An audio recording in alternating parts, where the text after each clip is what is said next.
So today, I haven't done this in a while. I want to basically rant.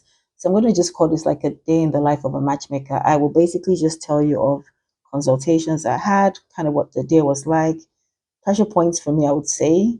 Yes, so you're gonna hear a whole lot from me. Yeah, apologies in advance if I offend anybody, because right now on the internet, honestly, you can't say a sentence without offending someone. So yes, please don't be offended, whoever. Anyway, so had a consultation today, had a couple of consultations that were like pressure points. I need to talk about a response I had with, a lady. And she was talking about how she wanted a certain kind of guy, right? And it reminded me of a certain post we posted up before where a lady sent a message to us that she wants someone that's rich. So it reminded me of that post that she wants someone that's rich and you know, this was her message actually. If I can, I wish I could post it.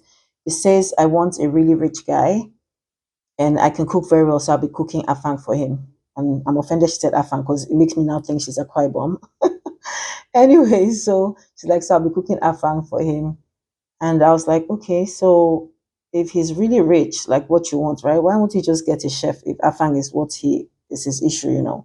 If you're offering the services of a partner, I'm not sure what cooking is, basically. Anyway, I just asked her, like, why the emphasis on rich, on the wealth. If you want to say, I just want to cook afang for him, I want a partner that is rich. Why don't you just want a partner that you can cook afang for? Why the emphasis on rich? And she's like, so as a poor person, will I not marry someone that is poor? So in my mind, I'm like, okay, so if you see yourself as poor, that's what you see. You don't want to marry someone that's on the same level with you, which is understandable. People want to marry up, right? So obviously the income gap can make sense, but the income gap can be too much. So when saying, why will I, as a poor person, marry someone else that is poor? I'm like, people don't even go to average anymore. Like, okay, if the poor should marry the poor, and the poor becomes the poorer of the poorest, the poor should become poorer when they marry each other, and the poorer become poorest. Who even marries the poorest stars of the poor? Like who? Like you have to be considerate and not be selfish. Honestly, think about the poorest stars, the poorest, and think of them.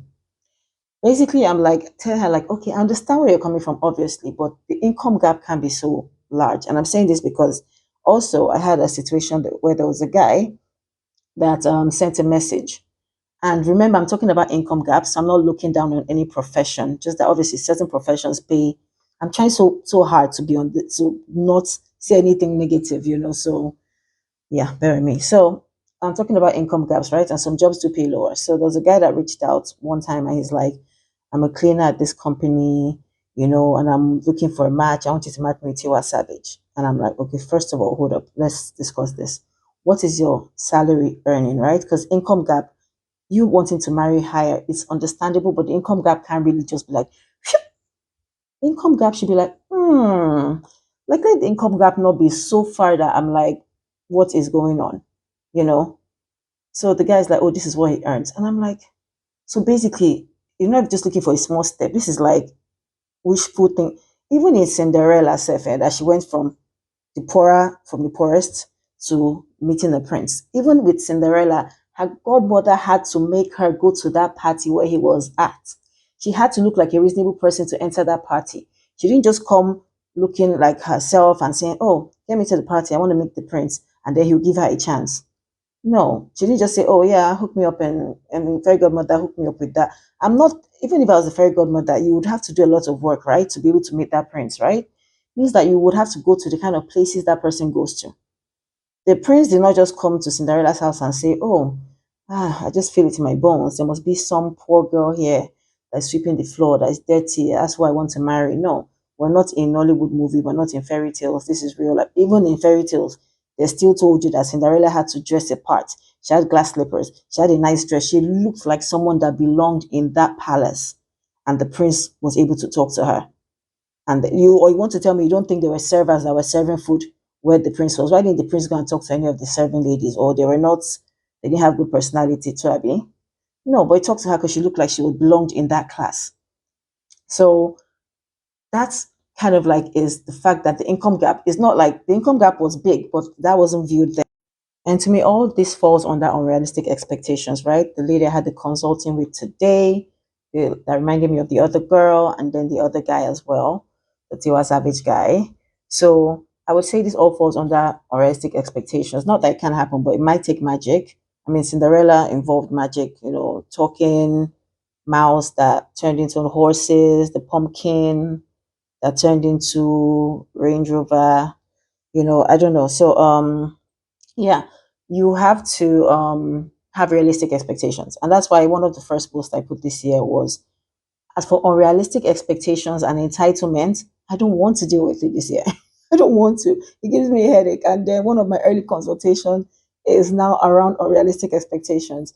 So let me finish what happened with her in the consultation. So she said she wants this, that. She listed a lot of things. I don't want to list them because it's fairly barely still new. So she listed like a lot of things she wanted. And I'm like, okay. And then she's like, well, she can get it. And I also like the fact that she wasn't doing bad herself, so she can get it and stuff. And I'm like, okay, yeah. But she wanted a whole lot more. Like she wanted the income gap to still be like very far, but she's not doing bad herself. And then I'm like, okay, good. But then she's also, you have to take other things into account, so the age, number of kids she has, and what she's requesting for. And I have to be realistic with people. There's the pessimistic view where someone is like, all men has come, and there's no hope in love. Me, I don't even have time. I don't talk to people like that. Why don't you just tell me, I would love to sign up, but there's no man on earth that is good. All men has come. Or I would love to sign up. All women are after money. I'm just like, okay, thank you very much. Yes, they're all after money. Yes, all men has come. I'm not going to try and convince anybody to sign up for sure. Then when you're very optimistic, I will try to get you to a little bit more realistic. Optimistic is good, but sometimes I don't really bother, honestly. Like with the optimistic, there was a lady that was like, she was above 48. I think she was like 48 or something. And then she has like 4 kids, wanted a guy that's never been married. And because there are things you put together in place, it becomes unrealistic. She wants a guy that's never been married and no kids, And then I'm like, okay, number one, the guys we have on our platform that never been married and don't have kids, they want kids. But you want someone that doesn't want kids and he's at this age, and like things were not adding up. And then she even added tribe in it that he has to be Igbo, so there are things you add into it and add out of it, and it just makes it stricter. It makes your list even smaller. And I'm like, okay, it becomes an unrealistic expectation. Well, he has to be Yoruba, he has to be above 50, but he was never have been married, never had any kids. And then I, on the other hand, I'm 48, I've had kids, I have 4 kids, and I want him to come into my life. He must be richer than me and want to provide for me. And that's when you start looking at it and it starts becoming unrealistic when the things don't match. Because this person you're saying you want, you're not what they want. You're saying you want, it's just not matching. That's when the expectations become unrealistic as well. So with this lady, her list became unrealistic when she included a lot more things into it.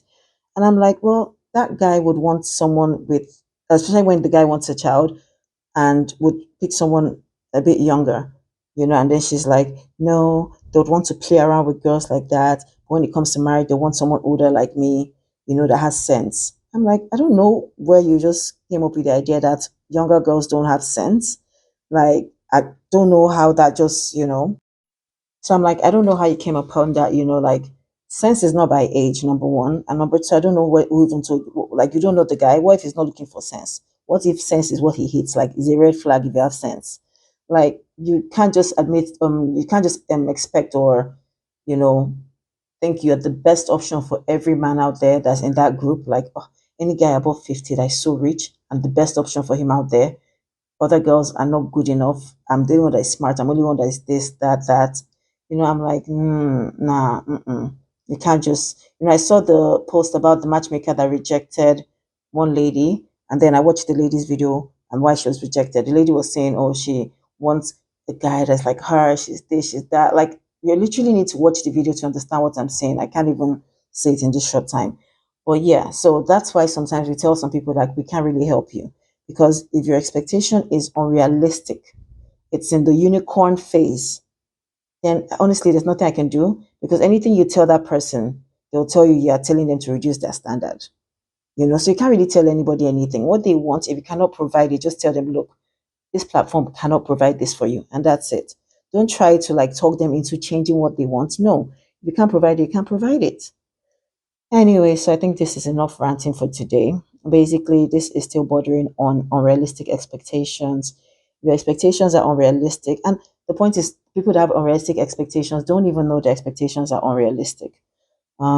Yeah, but this year, please, let's just try to give each other peace. I don't want to be stressed out. I'm hoping this diary, like people can actually like listen to it before they sign up and kind of have an idea and say, oh, what's on my list? Is my list unrealistic? Let me look through it. Hopefully, that can help someone. Thank you for coming to my TED talk. Ranted and I feel better.